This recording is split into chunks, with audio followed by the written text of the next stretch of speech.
Good afternoon, everyone. Today I will be reporting Lesson 6, Prohibited Acts on Wildlife Resources Conservation, an act providing for the conservation and protection of wildlife resources and their habitats, appropriating funds therefore and for other purposes.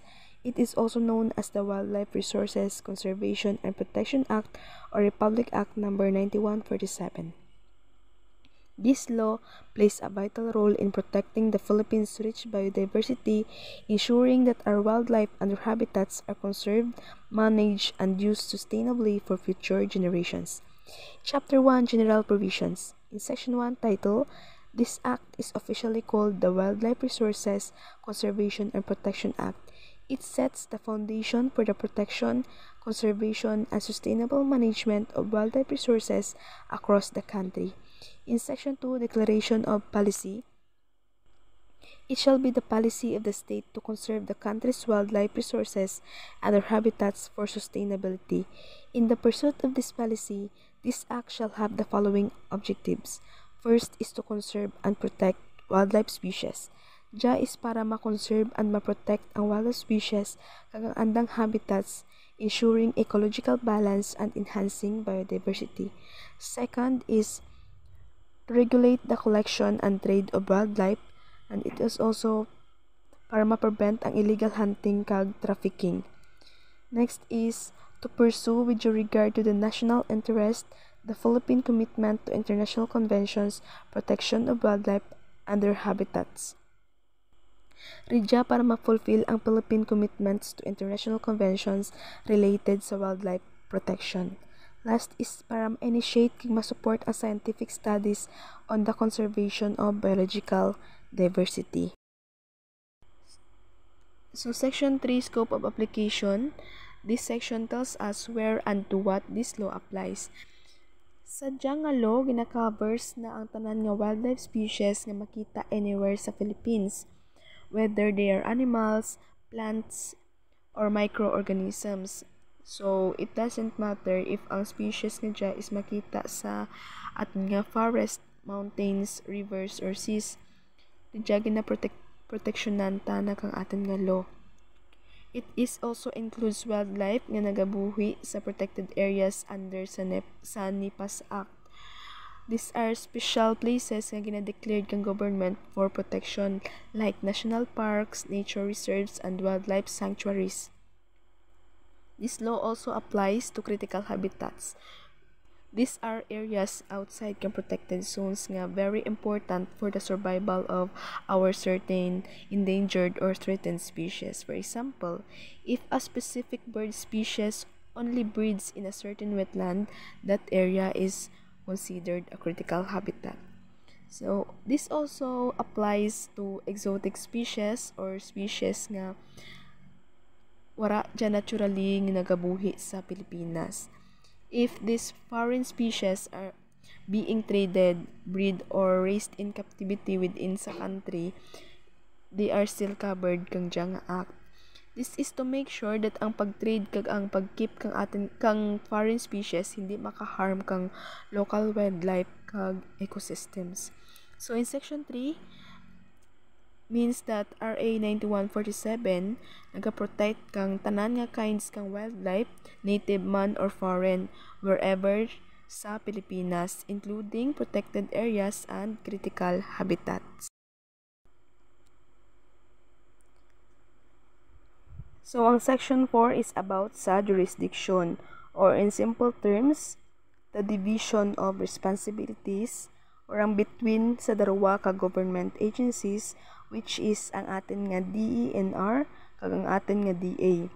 When it comes sa pag-manage kag pag-protect ng atin nga wildlife species. First is ang role kang DENR. Ang DENR amo dya ang may jurisdiction over sa atin nga land-based or terrestrial wildlife. This includes tanan nga mga plants kag animals nga nagabuhi sa land, patas nga mga turtles and tortoises, wetland species such as crocodiles, water birds, amphibians kag ang atin nga dugong that is also known as the sea cow. In short, if ang species natin nagabuhi sa land or in wetlands, it is under sa DENR's responsibility. Second, ang role ni DA. Ang DA, on the other hand, tanda dyan nag-handles kang aquatic or water-based wildlife. It includes all fishes, aquatic plants, and invertebrates, mga marine mammals like whales and dolphins, except sa dugong since ang dugong is under tana sa DENR. Ang tanan nga aquatic critical habitat. So if the species lives in water, it falls under the DA's jurisdiction. Third is ang cooperation between DENR kag ang DA. So through a joint administrative order, ang law nag-requires kay DENR kag ang DA secretaries para mag-review kag mag-update. So ang list ng species under sa andang jurisdiction, so it means nga ang both agencies must regularly coordinate to make sure that their list of protected species are accurate and up to date. Lastly, ang special case sa Palawan. Sa province ng Palawan, ang PCSD or ang the Palawan Council for Sustainable Development in charge jatana para mag-implement kang law nga ginbase sa Republic Act No. 7611 also known as the Strategic Environmental Plan for Palawan Act. So ang Palawan has a lot of unique wildlife, so amo dyan nga special body naga-manage kag naga-protect sa anang natural resources. Chapter 2, Definition of Terms. Section 5, Definition of Terms as used in the Act. The term bioprospecting. It means the research, the collection, and utilization of biological and genetic resources for purposes of applying the knowledge derived therefrom solely for commercial purposes. Byproduct or derivatives. It means any part, taken, or substance extracted from wildlife in raw or in processed form. This includes stuffed animals and herbarium specimens. Captive breeding or culture or propagation. It means the process of producing individuals under controlled conditions or with human interventions. Collection or collecting. It means the act of gathering or harvesting wildlife, its byproducts or derivatives. Conservation. It means preservation and sustainable utilization of wildlife and maintenance, restoration, and enhancement of the habitat. Critically endangered species refers to species or subspecies that is facing extremely high risk of extinction in the wild in the immediate future. Economically important species. It means species or subspecies which have actual or potential value in trade or utilization for commercial purpose. Endangered species. It refers to species or subspecies that is not critically endangered but whose survival in the wild is unlikely if the causal factors continue operating.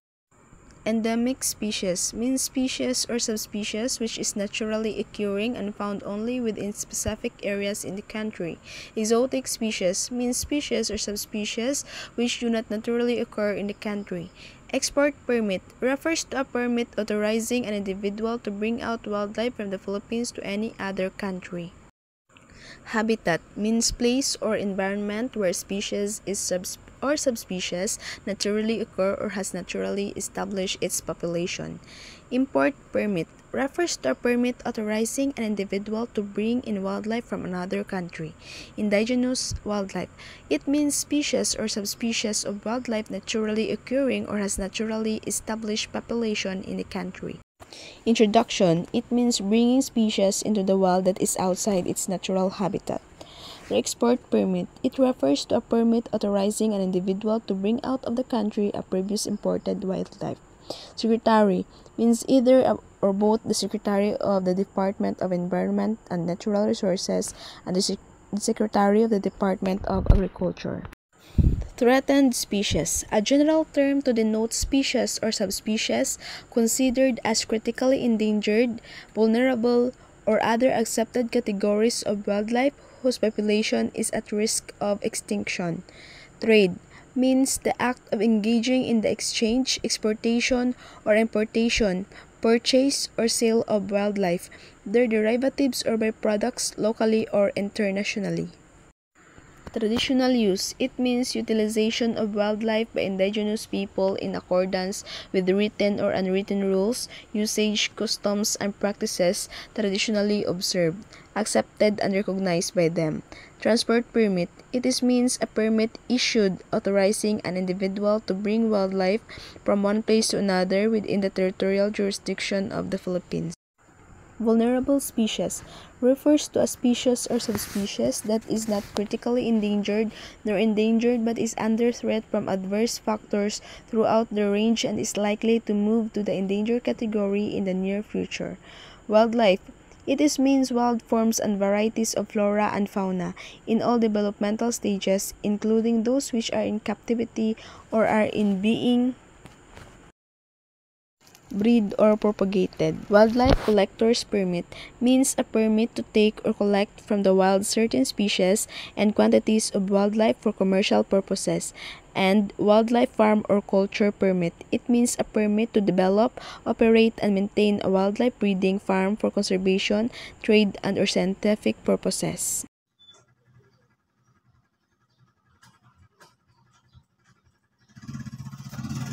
Chapter 3, Conservation and Protection of Wildlife Resources.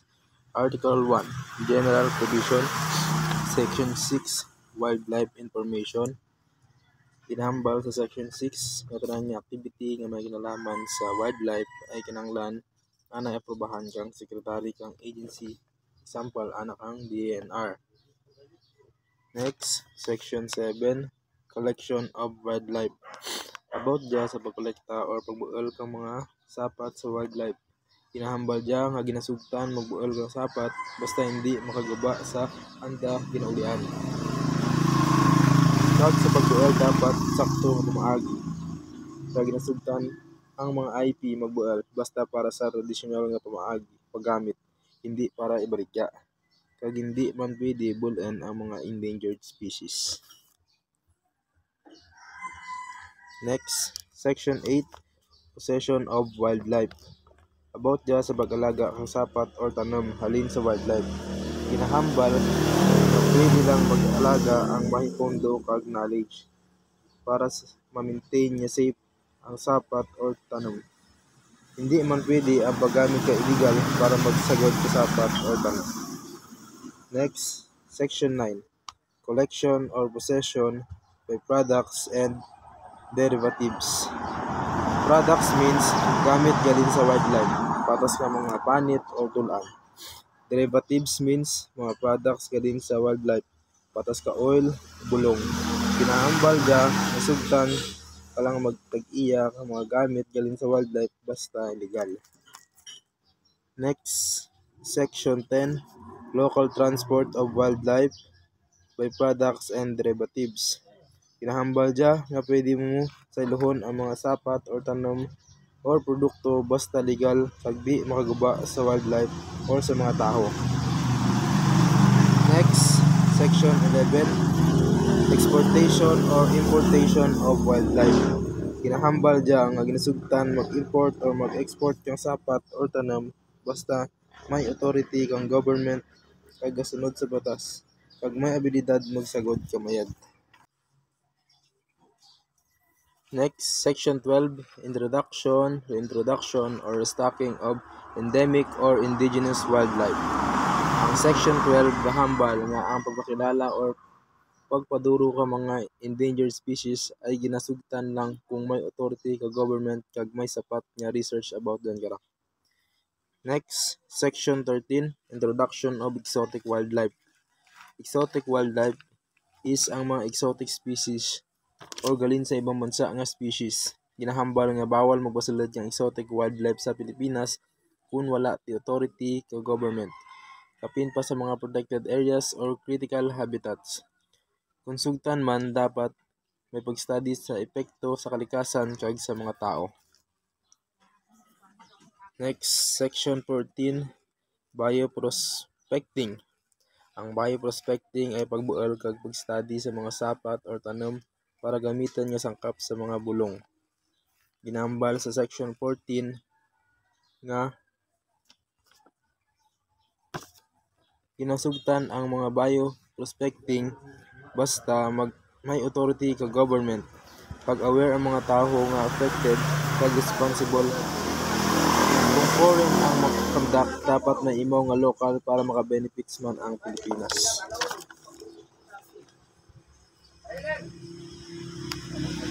Next, Section 15, Scientific Research on Wildlife. Sa Section 15, ginahambal nga ginasugtan ang pag-research o pag-study sa wildlife basta para sa siyensya kag bukat para sa negosyo. Dapat may authority ka government kag gasunod sa rules. Next, Section 16, Biosafety. Section 16 is about sa safety sa paggamit sa mga organismo nga may kinalaman sa genetic engineering ug pathogenic organism. Ayon sa batas, ang genetic engineering, pathogenic organism, pag-import kag pagpaduro sa kinahanglan mag-under sa pagsusuri kang biosafety guidelines para sa safety ng mga tawo.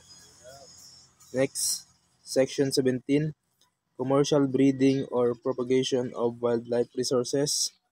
Kinahambal nga pwede magpaduro or mag-alaga ang sapat galin sa wildlife para sa negosyo basta may permit ka DNR. Kag kung makaapekto sa kalikasan, kinahanglan anay dya mag-undergo sa research gamit ang environmental impact study para ma-maintain ang safety ka nature. Next is Section 18, Economically Important Species. Ginahambal na ang government kag DNR ay dapat makabantay kang mga sapat kag tanom nga importante sa ekonomiya. Inasugtan niya molekta basta bugot endangered species kag basta para sa education kag kung paano sanda paduruhon. Section 19, Designation of Management of Specific Scientific Authorities for International Trade in Endangered Species of Wild Fauna and Flora. Section 19 is about sa mga agency nga may kinalaman sa trade ka mga sapat kag tanom. Para sa terrestrial resources, ang agency in charge is ang Protected Areas and Wildlife Bureaus or ang PAWB. Para sa aquatic resources, ang in charge is Bureau of Fisheries and Aquatic Resources or ang BFAR. Then sa lalawigan ng Palawan, ang in charge is Palawan Council for Sustainable Development or PCSD. Then ang mga agency nga gatugro kapayo is para sa terrestrial species is ang Ecosystem Research and Development Bureau or ang ERDB. Then, para naman sa may marine at aquatic species is ang BFAR. Next, Section 20. Ang Section 20 gahambal nga ang secretary ka DNR ang may rights para magtugro ka permit nga may kinalaman sa wildlife. Example ka mga permit is ang wildlife farm or culture permit. Ga-range na to 3 years up 3 to 5 years. Amo dya ang mga tao or negosyo nga gapangalaga or gapaduro kang wildlife farm. Next is wildlife collectors permit. Ga-range na 1 to 3 years. Amo dya ang permit para sa gapangolekta kang wildlife. Halimbawa, para sa research or breeding. Next is gratuitous permit is valid na tana 1 year. Para dya sa mga gapanaliksik or proyekto na pang-commercial gaya ng scientific studies. Next is local transport permit.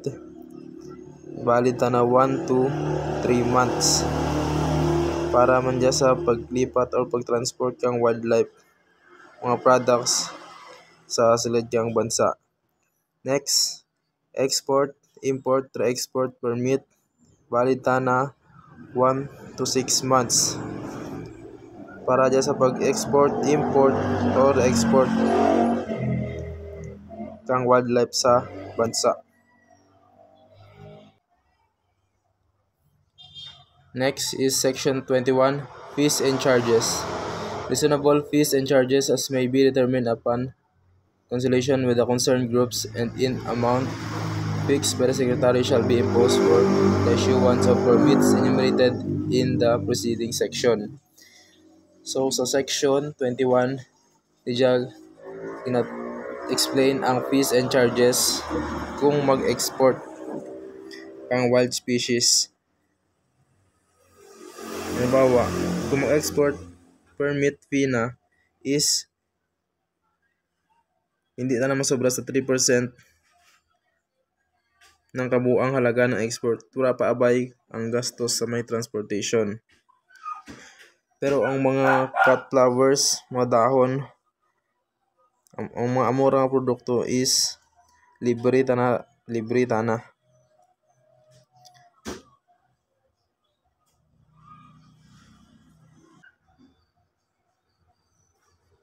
Next is Article 2, Protection of Threatened Species. Section 22, Determination of Threatened Species. The Secretary shall determine whether any wildlife species or subspecies is threatened and classify the same as critically endangered, vulnerable, or other accepted categories based on the best scientific data and with due regard to internationally accepted criteria, including but not limited to the following. So, sa Section 22, may category ang threatened species. Una is critically endangered. Amo dyan ang kapit lamang kita na maubos. Ang endangered is maubos ta na if hindi ta na maprotektahan. Ang vulnerable ta na is posible ta na maging endangered kung mapabayan. Next, mga batayan da sa andang criteria is halimbawa ang pagkasira or pabag-ubag-ukan da nga habitat. Tapos ang sobra or labis nga paggamit. Halimbawa, paramisan ta ginadakop or ginabaligya para imuon nga negosyo or libangan. Next, kakulangan ng mga batas o regulasyon. And the last, ibang salik na natural o gawa ng mga tao.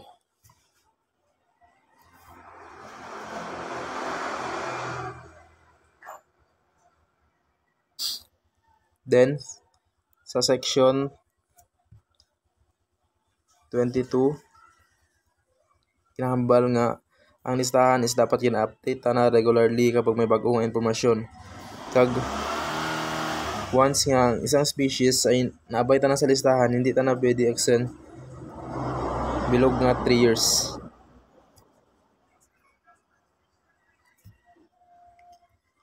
Next, Section 23, Collection of Threatened Wildlife by Products and Derivatives. Ang Section 23, amor ang gabawal sa sinuman na basta-basta mangolekta ng mga hayop o halamang nanganganib na maubos. Pinapayagan lang ito kung ang layunin ng pag-aaral ay pag-aaral sa scientificong pananaliksik at pagpaparami para sa konserbasyon at dapat may akreditasyon o pahintulot mula sa gobyerno. Layunin nitong matiyak na ang koleksyon ng wildlife ay para sa kaligtasan ng mga species, hindi para sa pansariling kita o komersyal na paggamit. Next, Section 24. Conservation, breeding, or propagation of threatened species. Ang Section 24 ay nagsasaad na ang pagpaparami ng mga nanganganib na hayop at halaman ay hinihikayat upang dumami ang kanilang bilang at mapangalagaan ang biodiversity. Pinapayagan ang commercial breeding pero dapat sabay itong ginagawa sa conservation breeding at may mga patunay na ng tamang pamamaraan ng pagpaparami.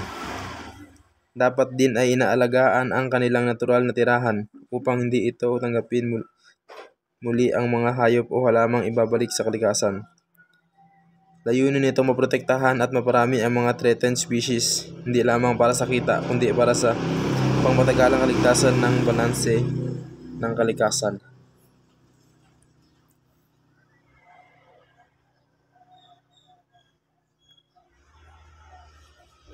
Next, Section 25. Ang Section 25 ay nag-uutos sa gobyerno na magtalaga at magprotekta ng mga lugar na tirahan ng mga nanganganib ng hayop at halaman. Ang mga lugar na ito ay tinatawag na critical habitats at dapat silang pangasiwaan at ipagtanggol laban sa pagkasira o pagsasamantala. Nagawa ito upang matiyak na may ligtas na tirahan ang mga threatened species at upang manatili ang biodiversity o balanse ng buhay sa kalikasan. Next, Article 3, Registration of Threatened and Exotic Species. Section 26, Registration of Threatened and Exotic Wildlife in Possession of Private Person. Ang Section 26 ay nag-uutos na lahat ng taong may alagang threatened o exotic wildlife ay kailangan magparehistro upang matiyak na legal ang kanilang pagmamay-ari at maayos ang pangangalaga sa mga ito. Kung hindi ito gagawin, makukumpiska ng gobyerno ang wildlife at maaaring maparasahan ng may-ari. Layunin ng batas protektahan ang mga hayop at halamang nanganganib maubos, maiwasan ng iligal na pag-aari o kalakalan at matiyak na ang mga ito ay inaalagaan sa tamang pamamaraan.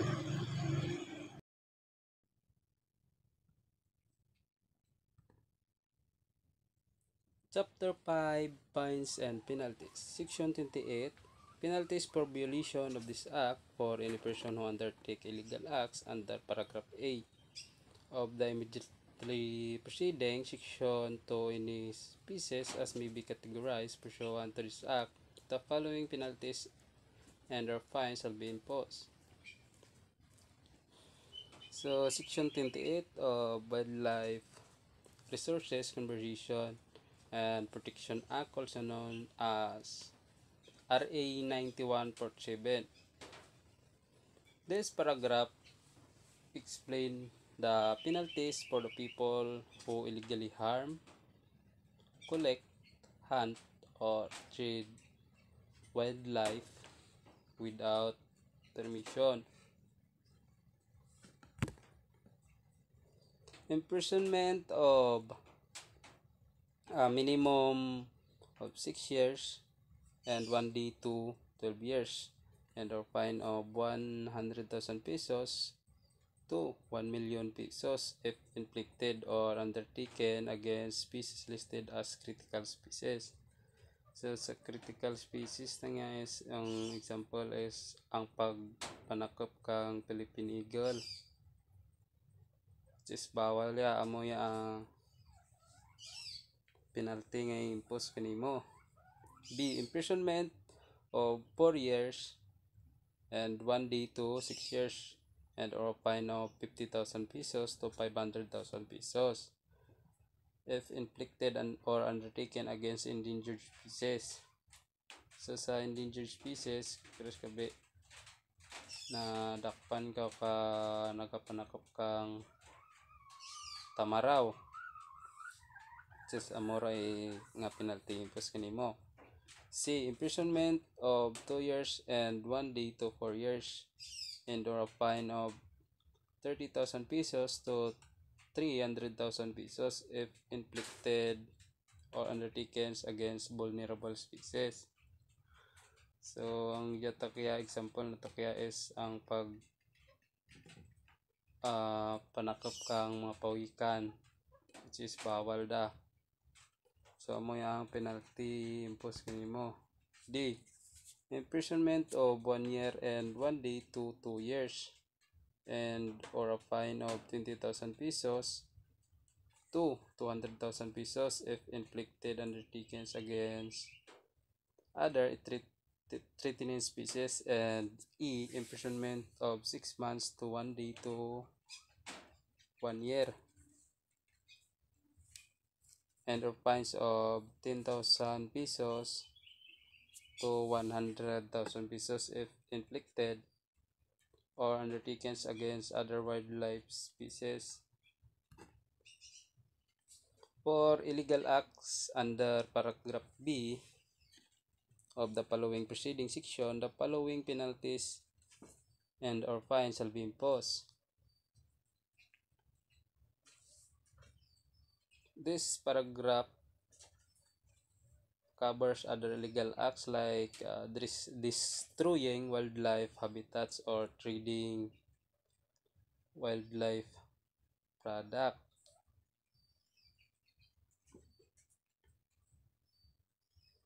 A. Imprisonment of 4 years and 1 day to 6 years and or a fine of 50,000 pesos to 500,000 pesos if inflicted under or undertaken against species listed as critical. B. Imprisonment of 2 years and 1 day to 4 years and or a fine of 30,000 pesos to 200,000 pesos if inflicted or undertaken against endangered species. Imprisonment of 1 year and 1 day to 2 years and a fine of 20,000 pesos to 200,000 pesos if inflicted undertaken against vulnerable species. D.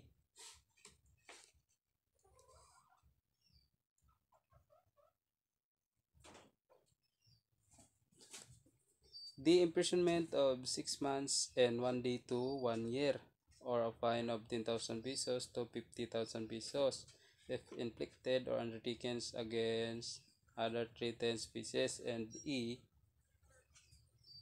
Imprisonment of 1 month to 6 months and or a fine of 5,000 pesos to 20,000 pesos if inflicted or undertaken against other wildlife species.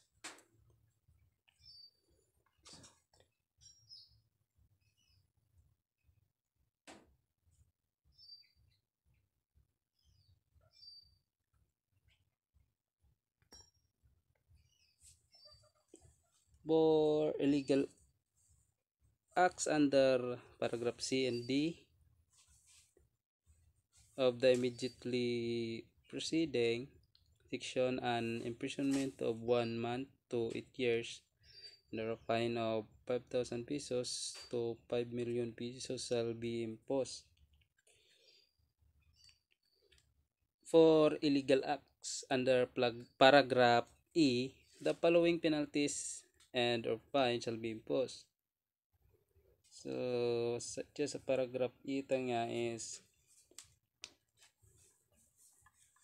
list penalty for other wildlife related crimes against depending how endangered the species.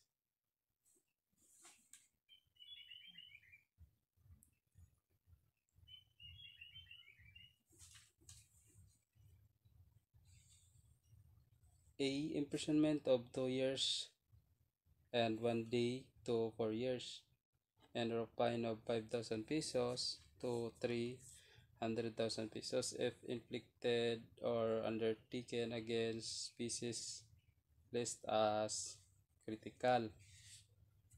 B.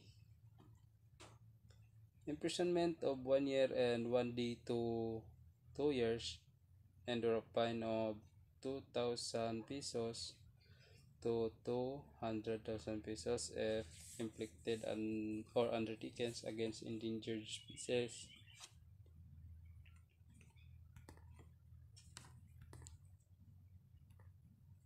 C. Imprisonment of 6 months and 1 day to 1 year and a fine of 1,000 pesos to 100,000 pesos if inflicted undertaken against vulnerable species. Imprisonment of 1 month and 1 day to 6 months and there are fines of 500 pesos to 50,000 pesos. if inflicted or undertaken against species listed as threatened species. And E. Imprisonment of 10 days to 1 month and or a fine of 200 pesos to 20,000 pesos if inflicted undertaken against other wildlife species.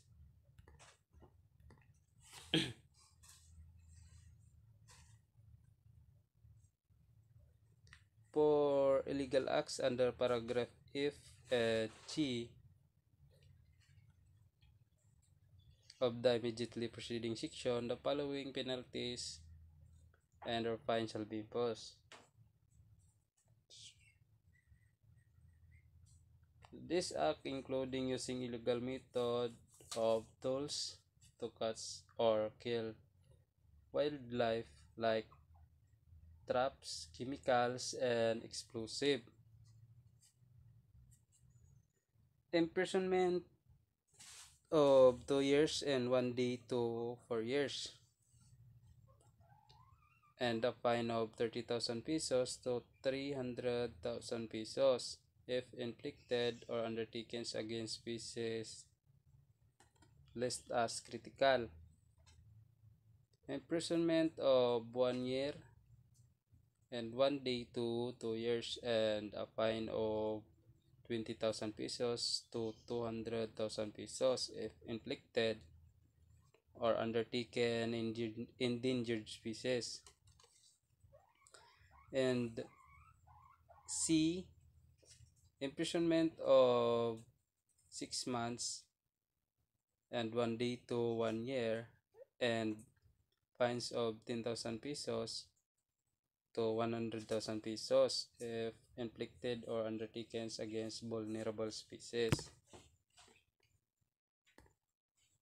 D. Imprisonment of 1 month to 1 day to 6 months and a fine of 5,000 pesos to 50,000 pesos if inflicted or undertaken against species as other threatened species. And E. Imprisonment of 10 days to 1 month and a fine of 1,000 pesos to 5,000 pesos if inflicted or undertaken against other wildlife species provided that in case of paragraph F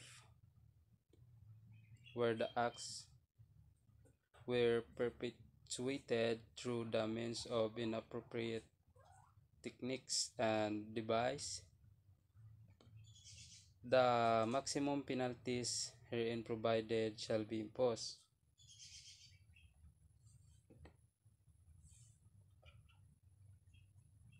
So, ang example na is a fisherman using a dynamite to kill sea turtles or corals. So, diyan mabis kira ng penalty.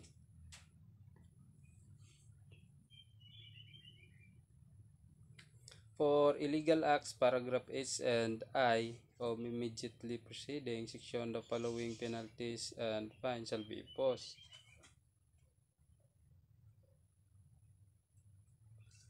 These penalties apply the least serves violation like possessing small wildlife parts without permit, imprisonment of 6 months and 1 day to 1 year, and a fine of 50,000 pesos to 100,000 pesos if inflicted undertaken against species listed as critical species.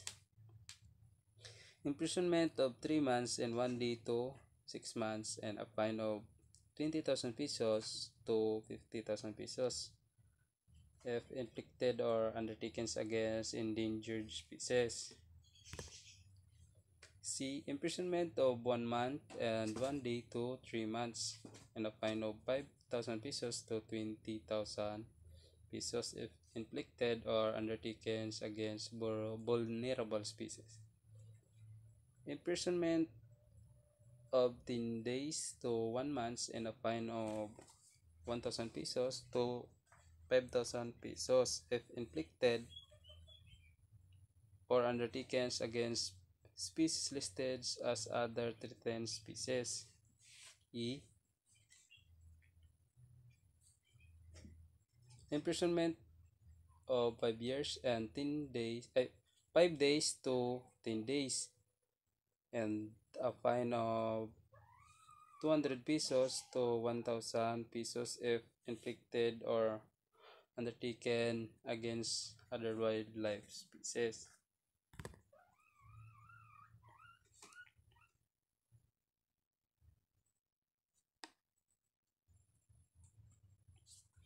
All wildlife, its derivatives or byproducts, and all paraphernalia, tools, and conveyances used in connection with the violation of this act shall be ipso facto forfeited in favor of the government, provided that where the ownership of the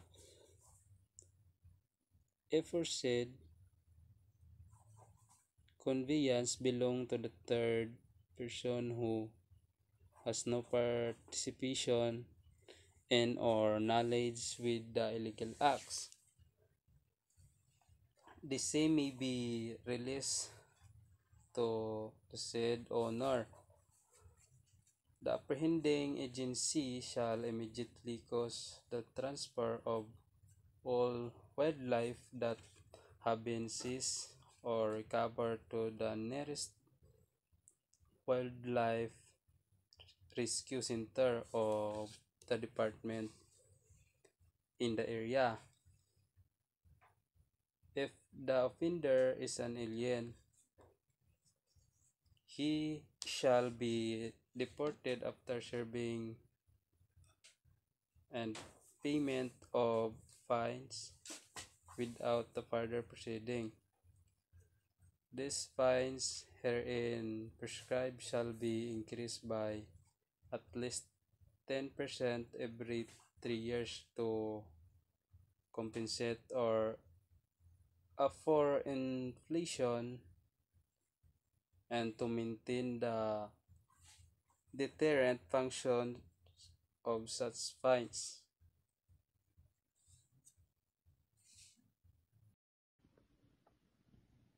Chapter 6 Miscellaneous Provisions Section 29 Wildlife Management Fund. There is hereby established a Wildlife Management Fund to be administered by the Department as a special account in the National Treasury, which shall finance rehabilitation or restoration of habitats affected by acts committed in violation of this act and support scientific research, enforcement, and monitoring activities, as well as enhancements of capabilities of relevant agencies. The fund shall derive from fines imposed and damage awarded, fees charged, donations, endowments, administrative fees, or grants in the form of contributions. Contributions to the fund shall be exempted from a donor taxes and all other tax charges or fees imposed by the government. So, ang Section 29, Wildlife Management Fund, so, ang dya kaya is ginapangasiwaan ka department kag may special account sa National Treasury para sa mga rehabilitation o kon pagpanumbalik para raw ka mga naguba ang mga habitat tungod sa mga tao nga naga-violate kang batas kag ang mandya ang nagasuporta sa mga scientific research sa mga enforcement o kon sa mga nagapatuman kag pasubaybay. So, dyan era sa tanan ng mga activities kag pagpanami pagid kon ano ang mayad sa wildlife nga dyan. Ang fund is naghalin sa penalidad sa pagpatuman kag sa damage, gintugro, ginbayad, mga sinuktan o kon mga gintugro bilang sa kontribusyon. Ang pag-contribute sa fund ginapatiyan nga di kinahanglan nga ipatawan pa ka tax nga ginapatupad kaaton nga gobyerno. So ang halimbawa diya kaya ang certificate of wildlife registration holder di rin magsagod kasapat na or i-donate na lamang sa DNR. Section 30. Deputation of Wildlife Enforcement Officers.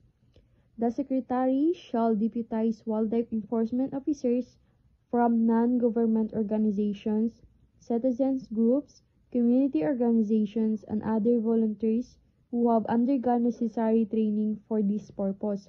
The Philippine National Police or PNP, the Armed Forces of the Philippines or AFP, the National Bureau of Investigation or NBI, and other law enforcement agencies shall designate wildlife enforcement officers.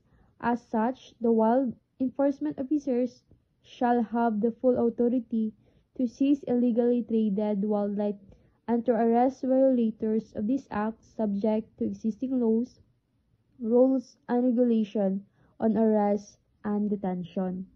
So, ang Section 30, Deputation of Wildlife Enforcement Officers, ang Secretary ka din amo ang may autoridad nga mag-assign ka mga tawo nga magatupad ka nga maghalin sa non-government organization or citizen group, community organization, kag ibang nga volunteer nga nagaagi sa pinaka-importante nga training.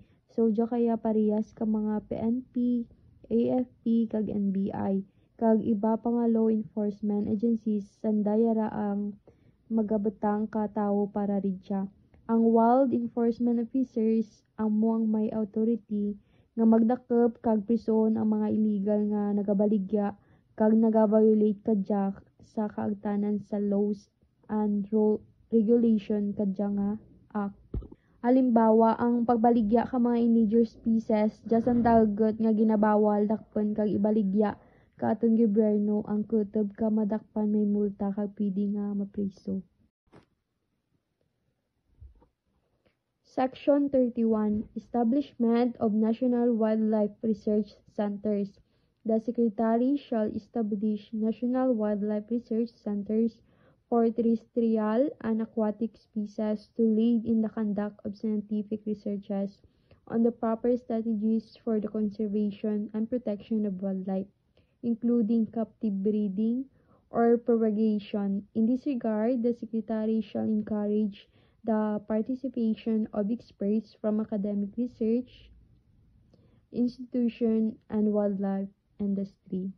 So, sa Section 31, Establishment of Natural Wildlife Research Centers, ang Secretary is kinahanglan gid nga magpatindig ka National Wildlife Research Center para sa terrestrial or panglupa kag aquatic species nga panguna sa pagpatuman ka scientific researches sa sakto nga pamaagi kag pag-alaga kag pag-protect ka wildlife kapin pa ang pagpaturo kananda sa kurungan. Ang Secretary is naga-encourage o kon mangikayat ka mga eksperto halin sa academic research institution kag sa wildlife industry. So, ang limbawa ang mga endangered species nga gamay rin sa aton ecosystem or hindi maubos ang dadya ginabreed or ginapropagate para magduro liwan. Section 32. Wildlife Rescue Center. The Secretary shall establish or designate wildlife rescue centers to take temporary custody and care of all confiscated, abandoned, and or donated wildlife to ensure their welfare and well-being. The Secretary shall formulate guidelines for the disposition of wildlife from the rescue centers. So, ang Wildlife Rescue Center or sa Section 32, ang Secretary dapat ang mag-designate or establish o kung magtukod sa wildlife rescue centers para sa temporary nga pagdumara kag mag-alaga ka mga wildlife nga ginadakop, ginabandon kag mga ginadonate para sa kapakanan kag kaaraydan kang wildlife. Ang sekretary amo ang magahimo ka guidelines para sa kaaraydan ka wildlife halin sa rescue center. So, example na kaya may madakpan nga buhaya sa suba diya pagadayon sa Wildlife Rescue Center kag tugruan ka sakto nga pag-alaga kapag andam sa nasambit nga sapat. Section 33. Creation of Wildlife Traffic Monitoring Units. The Secretary shall create wildlife traffic monitoring units in strategic air and sea ports all over the country to ensure the strict compliance and effective implementation of all existing wildlife laws, rules, and regulations, including pertinent international agreements. Custom officers and or other authorized government representatives assigned at air or seaports who may have intercepted wildlife commodities in the discharge of their official function shall, prior to the further disposition thereof, secure a clearance from the wildlife traffic monitoring unit assigned in the area. Sa Section 33, Creation of Wildlife Traffic Monitoring Units, ang sekretary ay kinahanglan magtukod ka traffic monitoring unit sa air and seaport sa bilog nga bansa sa pamaagi kadya masiguro ang strikto nga pagpatupad kag sakto nga implementasyon ka ginapatupad nga wildlife laws, rules, and regulation kaimaw man nga ang party sa international agreement. So, ang custom officers o kung sino man nga authorized government representative na makaharang ka bisan ano klase ka wildlife communities ay kinahanglan na nga ipatupad ang dapat kag kaigo nga agreement kag i-secure na gid ang clearance sa wildlife traffic monitoring units sa area. Example na kaya kung may madakpan sa pier o kung sa airport ka mga wildlife dyan is i-turn over sa traffic monitoring units para sa sakto nga pagpasya kung ano ang dapat nga himuon. Section 34. Exemption from taxes.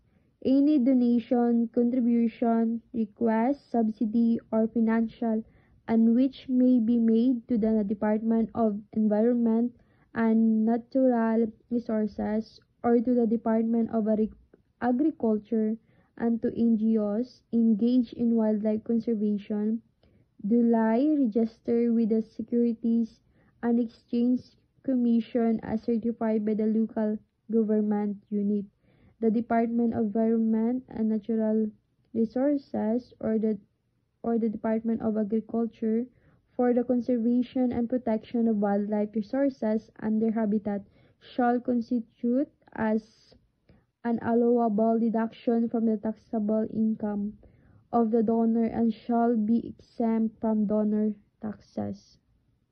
So, ang Section 34, exemption from taxes, ang anuman nga donation, contribution, or pamana, subsidy, or financial aid nga ginhimo para sa DNR o kung sa DA and to NGOs nga naga-engage sa wildlife conservation kag dapat nga nakarehistro sa SEC or Securities and Exchange Commission kag certified ka local government unit para sa conservation and protection ka wildlife resources kag andang nga habitat ay mahimo nga pagasugtan nga bawasan halin sa taxable income para sa donor kag mangin exempted sa tax kanag donate.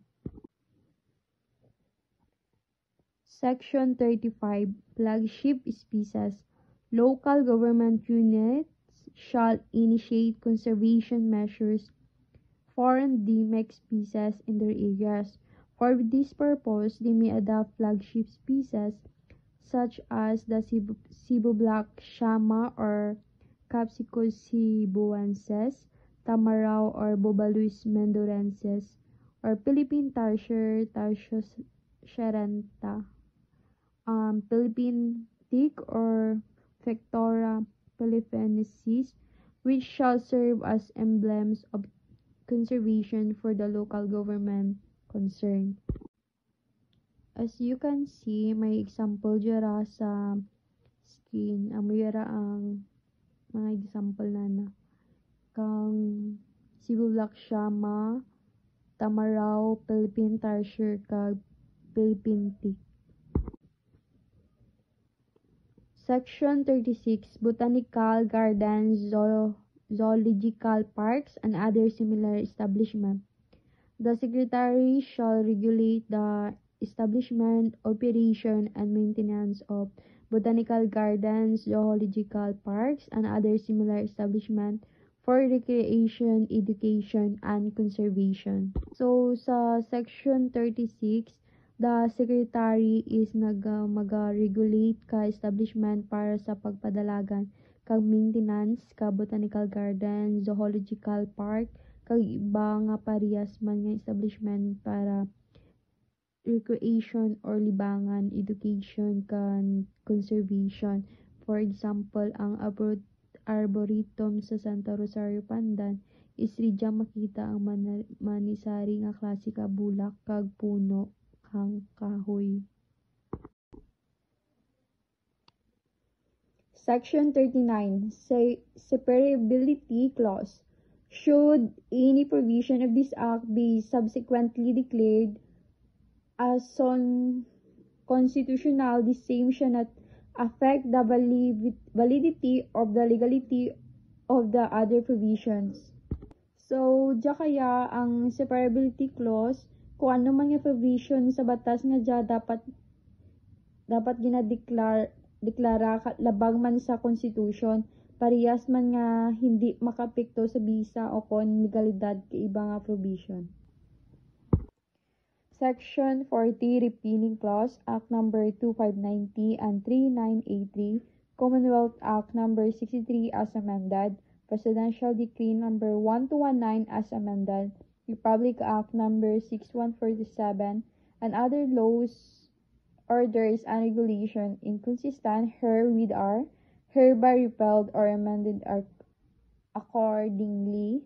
So, sa Section 40, Repealing Clause, Act No. 2590 and 3983, Commonwealth Act 63, parehas kang ginbag-o, Presidential Decree 1219, parehas man kang ginbag-o, Republic Act 6147, kag iba pa nga batas, orders, and regulation nga hindi nagakaigo ridya sa paagi kadya is ginadura ang bisa. O kung ginbag-o, kung ano man ang nagakadapat balaran o kung ano ang ikamayad. Section 41, Effectivity. This act shall take effect 15 days after publication in the General Gazette or 2 newspapers of general circulation. So, sa Section 41, Effectivity, ang act dapat is magatuman ang 15 days pagkatapos kang pagpahayag sa Official Gazette o kung sa mga pahayagan nga malawak ang nasakupan bala ng Daranaw.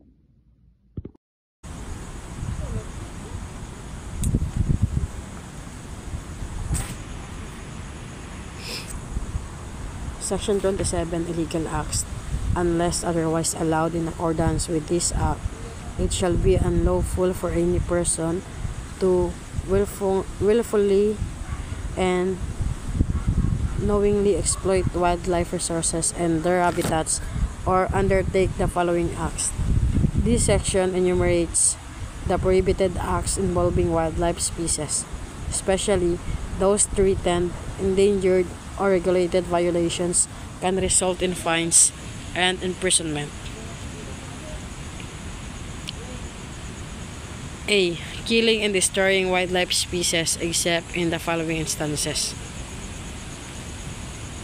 First, when it is done as part of the religious rituals or established tribal groups or indigenous cultural communities. Allowed as part of a recognized religious ritual of an indigenous community or practice, for example, killing, using, or offering an animal or plant is permitted if it is part of recognized religious ritual of an indigenous community. In other words, if a tribe or indigenous group, example is Ita, Ifugao, or Manobo, as a traditional ceremony that is part of their faith or culture and uses an animal or plant in that ceremony. This is not considered illegal provided that it is genuinely part of their culture or religion.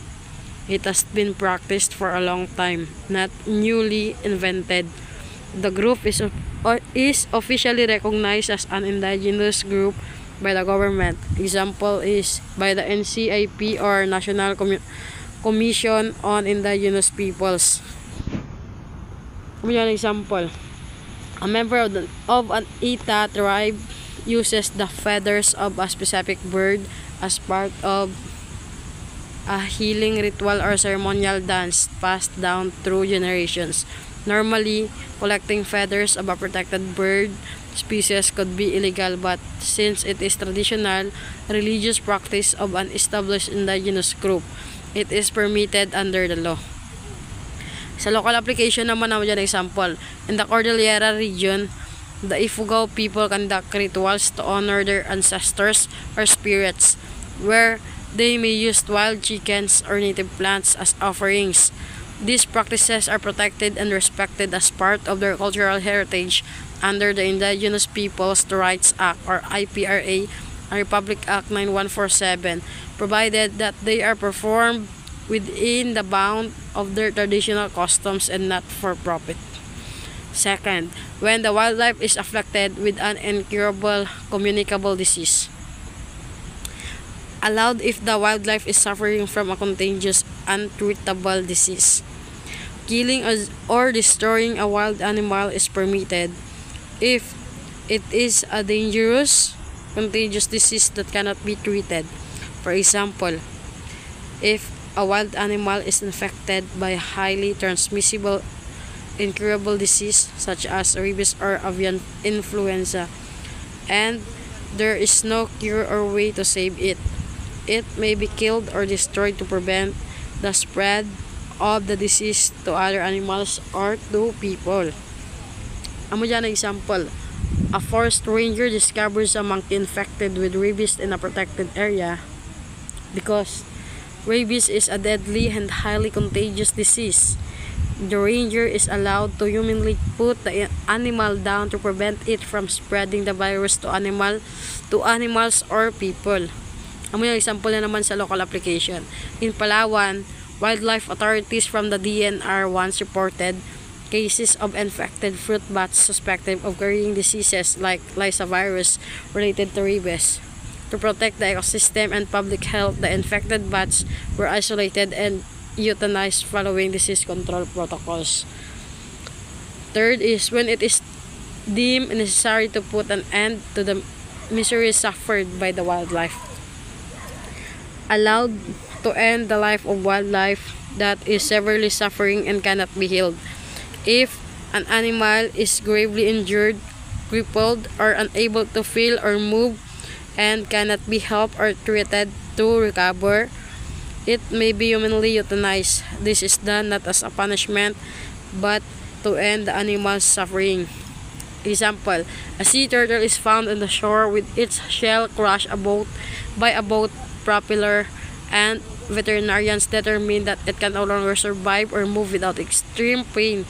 In this case, authorities may decide to euthanize the turtle to end its suffering humanly. Sa local application naman, in Davao Gulf, rescuers from the DNR and the Marine Turtle Protection Group occasionally find injured marine animals like dolphins or dugongs entangled in fishing nets. If experts confirm that the animal cannot recover even with treatment, they are humanly euthanized under proper supervision in line wildlife welfare protocols.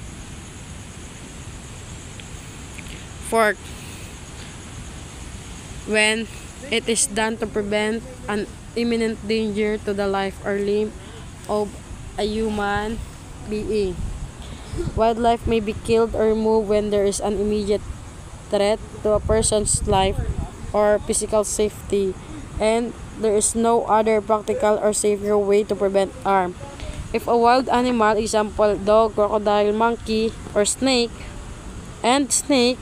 is aggressive or attacking and poses a direct threat to a person. For example, is already injuring someone or is about to, it may be killed or removed to protect that person's life or physical safety. The danger must be imminent. This reason cannot be used for non-immediate situation. Amo dyan ang example. A fisherman is attacked by a crocodile while catching fish in a river. To save his life, he defends himself by killing the crocodile. Although killing a protected species is generally illegal, in this case, it is permitted because it was done to prevent imminent danger to his life. Sa local application naman, in Palawan and parts of Agusan Marsh, there have been incidents of saltwater crocodile attacks on local residents. If a person kills or injures a crocodile in self-defense during an attack, authorities considered it justifiable under Public Act 9147, provided it was done only to protect life and not for hunting or profit. Fifth is when the wildlife is killed or destroyed after it has been used in authorized research for experiments. Killing or destroy a wild animal is permitted if it is part of legitimate authorized research or an experiments. First is authorized research, meaning there is permission or a permit from the proper authorities. Example is DNR or other agencies with jurisdiction, and the research complies with institutional rules. Approved protocol. The animal's termination is included in a research protocol that has been reviewed and approved, example, by an ethics committee or animal care committee, including an explanation of why the animal must be terminated and how it will be done. Humane method. Killing must be carried out appropriately and humanly avoid unnecessary suffering. Proper disposal. Afterward, proper procedures for disposal or preservation, example for histological analysis, must be followed in accordance with regulations and biosafety rules. Amo dyan ang example. A group of researchers studying the effects of a certain virus on native birds under a DNR-approved project conducts experiment in a controlled laboratory. After the study, the birds are humanly euthanized to prevent the possible spread of the virus and disposed of according to research protocols. This action is lawful because it was done under authorized research and in compliance with ethical standards. B. Inflicting injury which cripples and or impairs the reproductive system of wildlife species. This refers to the deliberate infliction of injury or damage on wild animal that results in the loss or impairment of their ability to reproduce.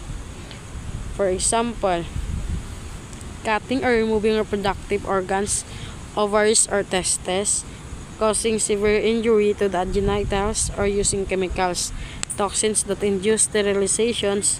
This prohibited under the Wildlife Resources Conservation and Protection Act, or natawag natin nga Republic Act 9147. Why is it prohibited? It harms the population's ability to recover or reproduce, thereby threatening the survival of the species and the ecosystems they support. It is also considered cruel or inhumane part of the protection against the maltreatment of wildlife. An example, illegal logging that destroys nesting trees or hornbills. Sa local application, tree cutting in protected areas requires DNR permit. C. Affecting any of the following acts in critical habitats.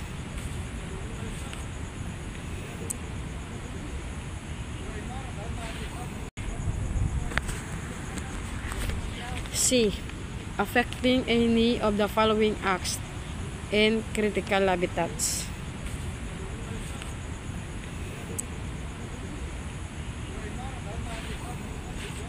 It is prohibited to perform any of the following acts when they affect or destroy a critical habitat: the area where endangered or threatened wildlife species live, reproduce, and depend for food or protection. First, dumping of waste products detrimental to wildlife. It is prohibited to throw garbage such as plastic, oil, toxic chemical, factory waste, or human or animal waste into rivers, seas, forests, or even land, where it may affect wild animals and plants, such as waste is poisonous, destroys habitats, and causes the death of wildlife. Example, a factory discharges chemical waste into a nearby river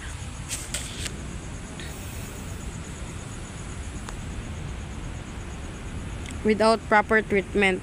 The toxic water kills fish, amphibians, and aquatic plants, disrupting the ecosystem.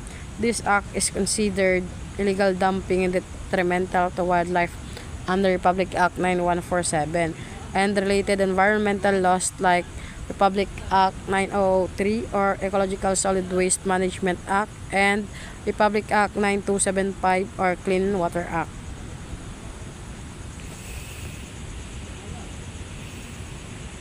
Sa local application naman, in Manila Bay, Pasig River, and Taal Lake, waste dumping including plastic garbage, sewage, and industrial waste has caused serious harm to marine life such as fish, turtles, and migratory birds. Because of this, DNR, LLDA, and local governments regularly conduct cleanup drives and enforce anti-pollution measures to protect wildlife and restore aquatic habitats. Second, squatting or otherwise occupying any portion of the critical habitat. It is prohibited to live, build houses, or occupy any part of a critical habitat, the home of plants and animals that are endangered or threatened. Squatting, it refers to the illegal act of residing in or constructing a house or structure on land that you do not own or not authorized by law to use. When this is done in a critical habitat, it damages the natural homes of wildlife. Critical habitats must be protected because they are when endangered or threatened species live, reproduce, and obtain food. Example, a group of people starts building temporary shelters inside a forest area declared as a critical habitat for the Philippine eagle. Their occupation disturbs the nesting sites and may cause the eagles to abandon their young. This act is illegal squatting in a critical habitat and violates Republic Act 9147. Sa local application naman, in Mount Apo Natural Park, the habitat of the Philippine eagle, authorities have reported cases of illegal settlers and farmers encroaching into protected zones. The DNR and local government units regularly evict squatters and reforest these areas to protect the eagles' nesting grounds and restore the ecosystem. Third, mineral exploration and or extraction.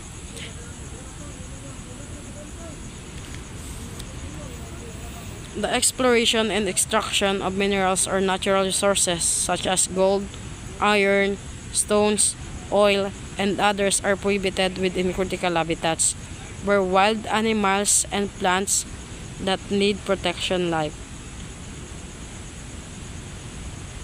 Amo diyang meaning kang mineral exploration. It refers to the study or search for mineral deposits beneath the ground or sea. Meaning naman kang extraction is refers to the actual digging or mining of those minerals. Example, a mining company begins digging and extracting minerals inside a forest reserve where tarsiers and hornbills live without the required permits or environmental clearance. This causes tree loss and soil erosion, driving wildlife away from their natural habitat, such as illegal mineral extraction in a critical habitat under Republic Act 9147 and related laws like Republic Act 7942 or Philippine Mining Act of 1995. Sa local application naman, amo dya.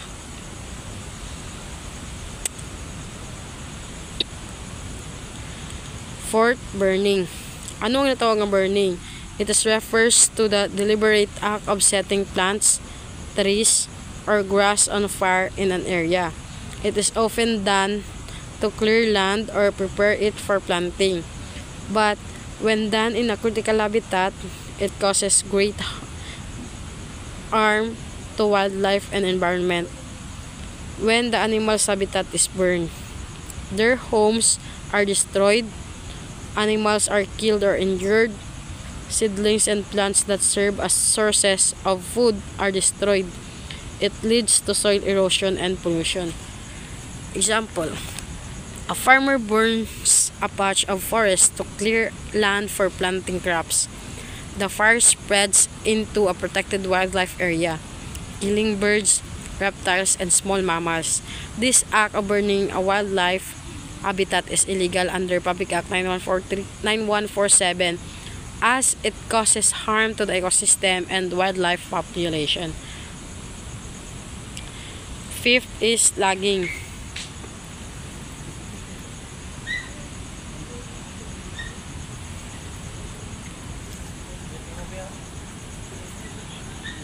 Klase ka mo?